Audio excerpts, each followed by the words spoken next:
salaamaaleykum mbokk yi man la seen xarit seen am di jàmm Casimir Kami Pereira chômeur situationnel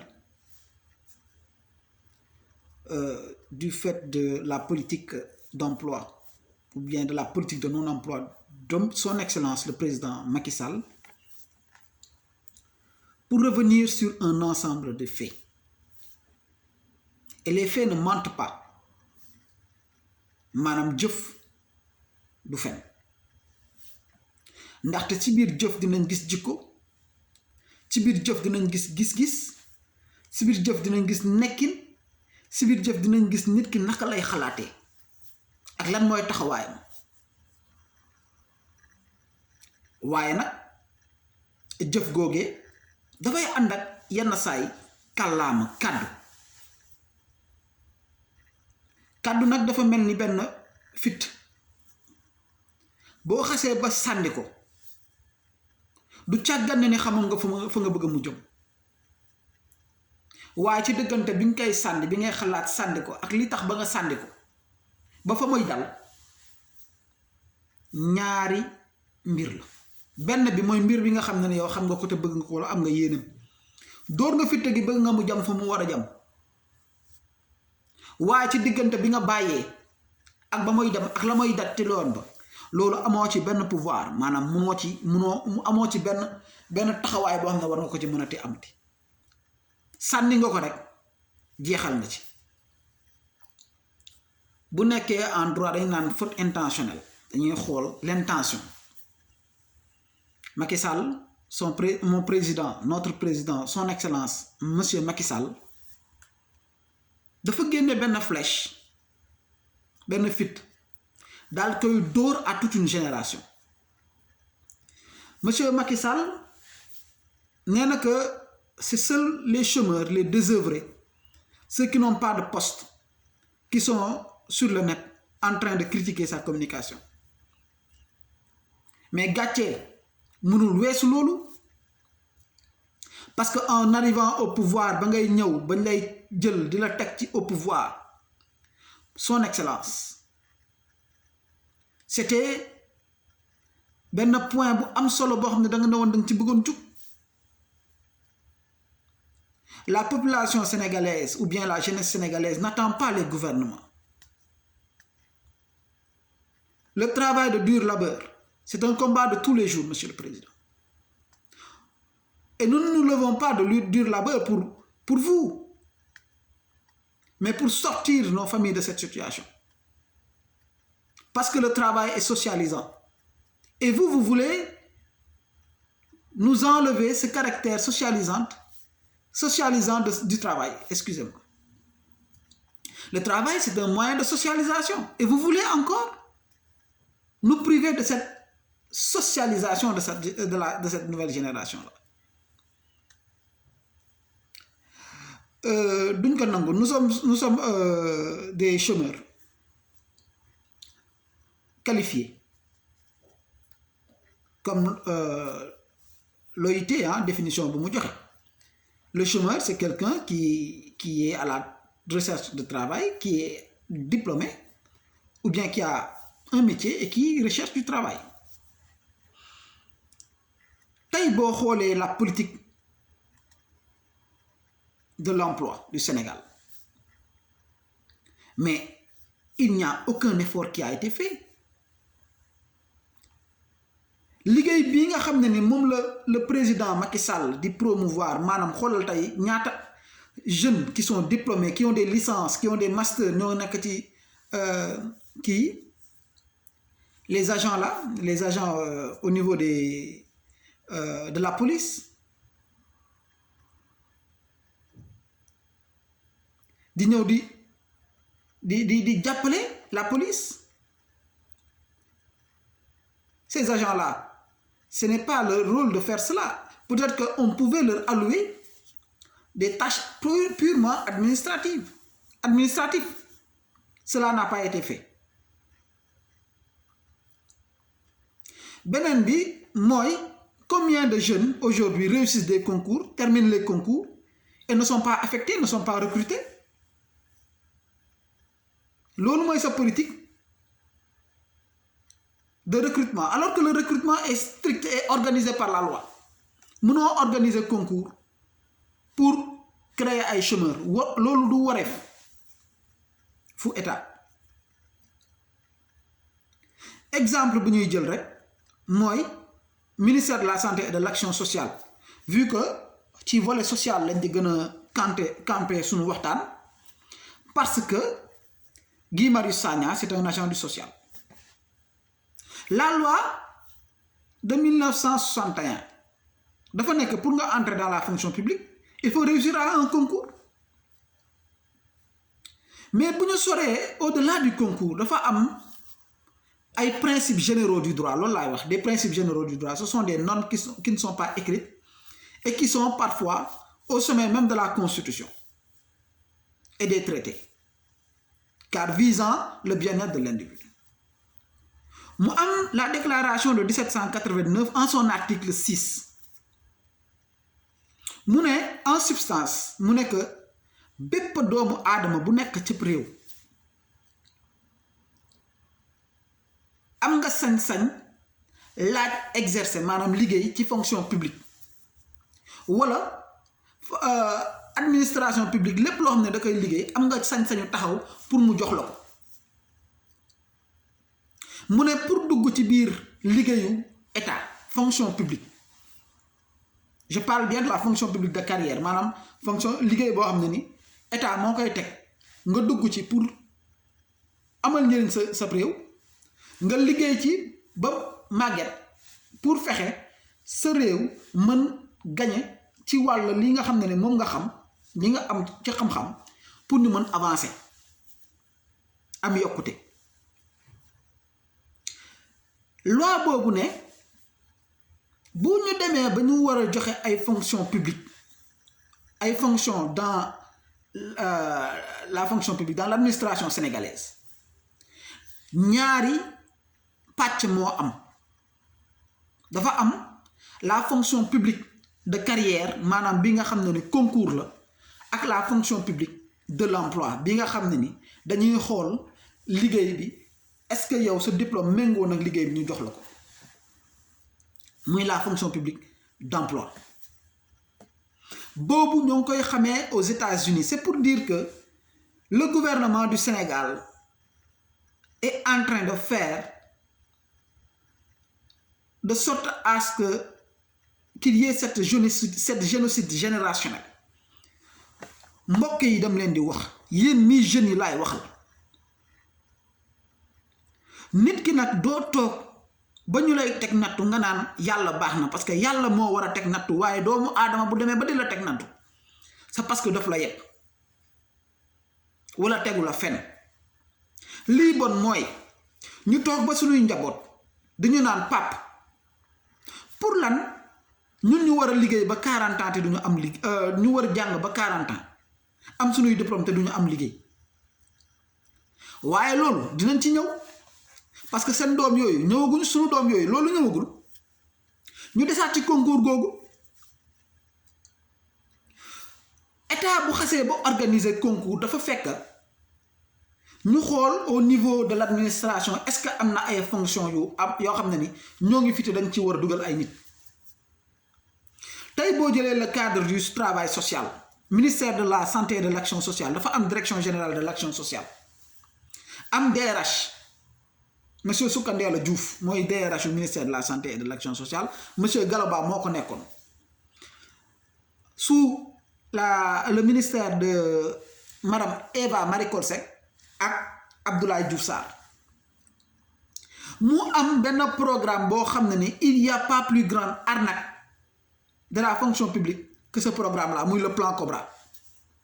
Le plan Cobra au niveau du ministère de la santé dafa nekkoon benn programme boo xam ne ni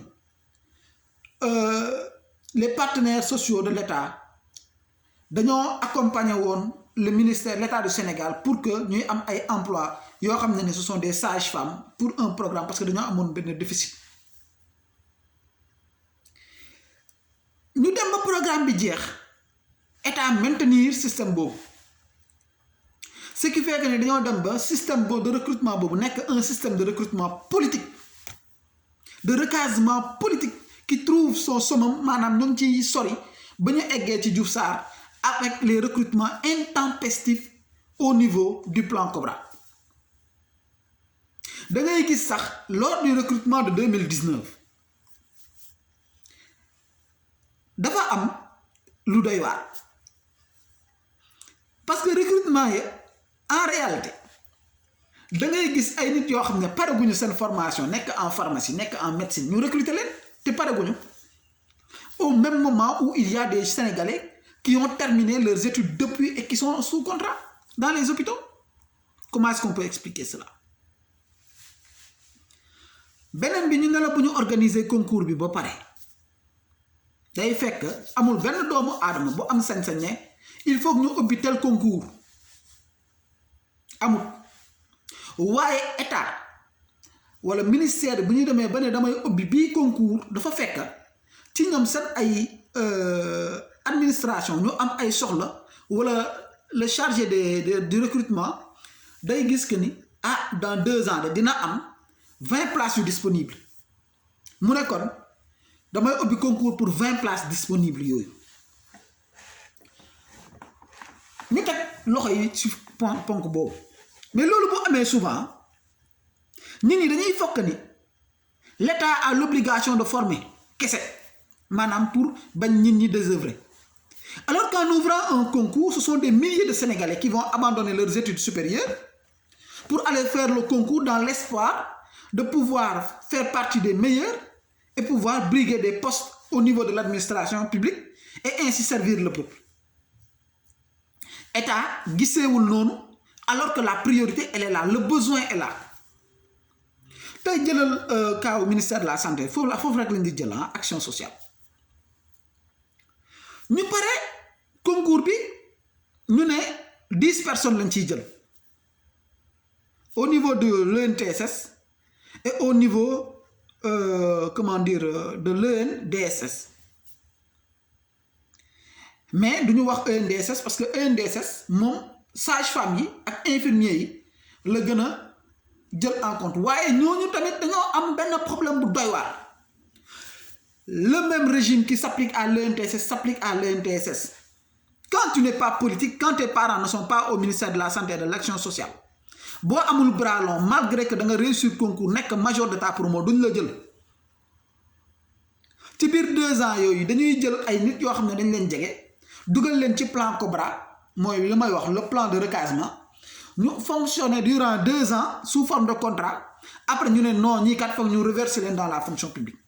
Au même moment ñi nga xam ne ni ils ont réussi le concours dañuy toog plusieurs années di xaar ñu recruter leen mais état du Sénégal xam nga lan lay def moo tax ma ne que le président de la République son excellence maître monsieur Macky Sall est le premier pourvoyeur le premier promoteur de l'incompétence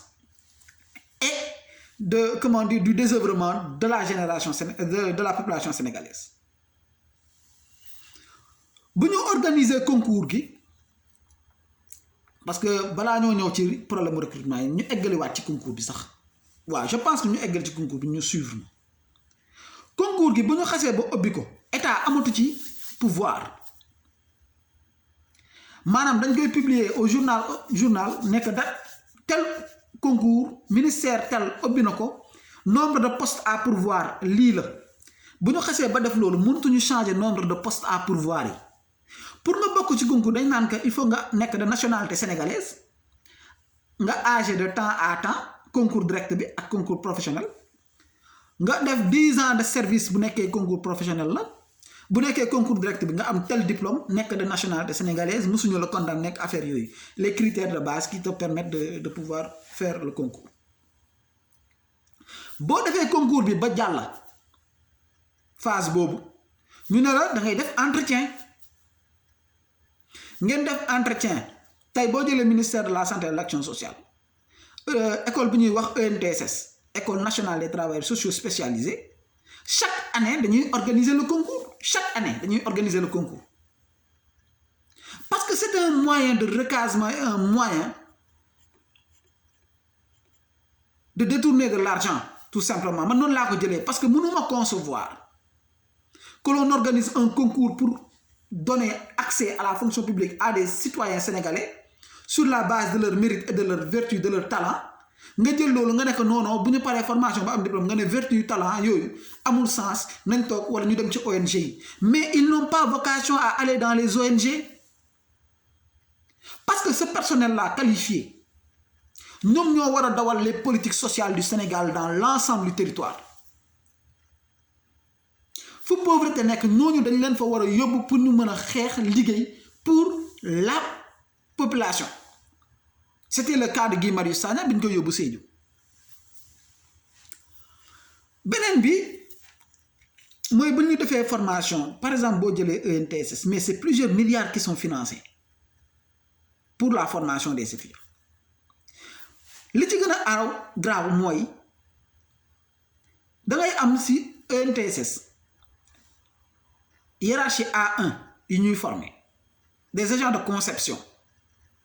kenn du leen recruter koo xam ne ni boo ko newee toogal ñaari fan nga defal ma programme boo xam ne ni dina opérationnel en 1 mois wala 2 mois mu defal la ko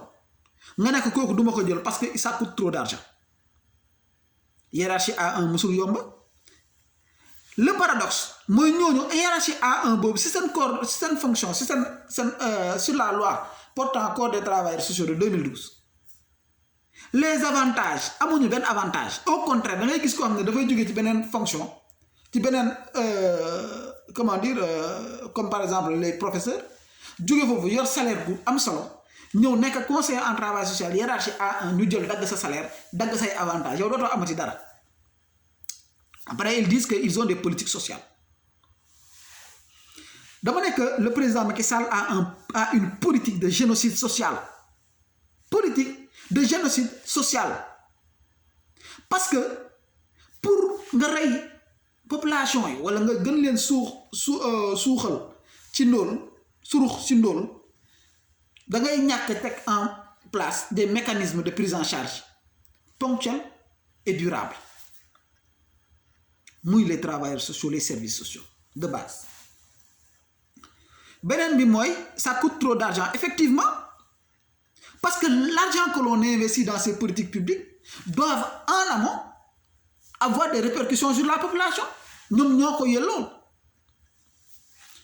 bi ñu paree loolu mu am hiérarchie B1 B2 travailleurs sociaux yooyu bu ñu génnee ñoom tam dañuy chômer ñu ne leen dem leen ci ONG mais monsieur le président de la République les écoles nationales n'ont pas vocation à former tout simplement, ils ont aussi vocation à faire de sorte à ce que l'État du Sénégal ait à sa disposition des agents compétents. Parce que bu ñu delluwaatee ci article 6 de déclaration de 1789 dafa ne que bépp doomu aadama bu Sénégal bu buggee dugg ci fonction publique dafa war a def concours ña ca gën a méritant maanaam ña ca ëpp xam-xam ña ca gën a xarañ ñooñu leen di jël former leen pour mun leen jël dugal leen ci fonction publique mais c'est le meilleur voie et le meilleur moyen pour recruter la ñuy def mooy dañuy jël tous les Sénégalais diplômés ñu ne leen dem leen déposer au niveau du site de la fonction publique c'est bien mais loolu ñi mu war a concerner mooy ceux qui sont titulaires d'un tel diplôme professionnel parce que ñooñu c'est pour la fonction publique d'emploi qui est organisée par la loi de 74 alors que ñi nga xam ne ni concours lañ jël c'est organisé par la loi de 1961 bu ñu duggee ci fonction publique loi boobu moo leen di organiser mais bu ñu duggee nag dafay metti parce que dafay am ay mesures d'accompagnement yuy dem ak ñoom alors que le code des travailleurs sociaux n'a aucun avantage amul benn avancement statut bi la rek lañ teg ne la A1 nga mais amoo poste amoo dara ce qui fait que da ngay génn formation bi nga toog 3 ans 4 ans 5 ans doo am liggéey dama leen di expliquer fii nga xam ne ni foofu la ñàkk jub bi am dans la fonction publique dafa am disposition bu naan que pour nga dugg dans la fonction publique waroo dépasser 35 ans malheureusement da ngay dugg def sa formation ba pare ñu ne la que non l'État n'est pas tenu de recruter xaar leen recrutement bi dina ñëw mais duñ la wax recrutement bi si quel critère la parce que normalement recrutement yi dafa nekk ci ay critères le premier le deuxième le troisième le quatrième le cinquième ba le sixième ba le 10e poste dafay dañ ko war a jël parce que bu fekkente ne poste yi libre na am na le besoin est là ba pare duñ ko jël alors que ñoo ngi dugal ay direction de l'entrepreneuriat rapide ak yeneen ak ay milliards et milliards alors que milliards et milliards yooyu bu ñu ko dugalee dans l'action sociale mën na permettre à ce que ñu am ay services sociaux de base yu solide yu pouvoir accompagner population bi nu mu waree ci anam yépp yi nga xam ne moom lañ soxla DER bu waree pertinent dafa war a reposer wu si ay projets yu fiable monsieur le président Macky Sall projet bu fiable weesuwul population yi di béy jël village yi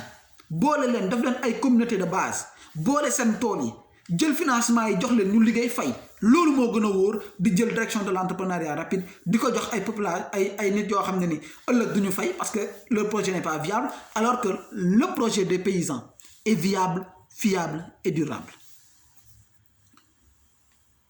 léegi nag population bi bu ñu jàngee am seen diplôme di xaar recrutement ba am 35 ans mënutuñu nekk dans la fonction publique dañuy nekk ay décisionnaires bu dem à la retraite tu n'as pas fait le nombre de d'années de service retraite bi ngay am du la permettre nga subvenir à tes besoins te gis nga le système de retraite sénégalais dinañ ci ñëw ci beneen thème parce que gudd na mais mënul ñàkk fallait ñu waxtaan ci recrutement dans la fonction publique dinañ la nekk le principe d'égalité et le principe de l'égalité c'est deux choses différentes le principe d'égalité lañ di appliquer fii en amont ak le principe d'égalité l'égalité des citoyens d'accéder dans la fonction publique ak le principe d'égalité maanaam l'organisation des concours qui va choisir parmi ces citoyens qui sont candidats les meilleurs profils pour les faire entrer dans la fonction publique loolu l'État du Sénégal l'a raté donc di leen jaajëfal di leen nekk le président Macky Sall est le premier promoteur du chômage et du sous-développement au Sénégal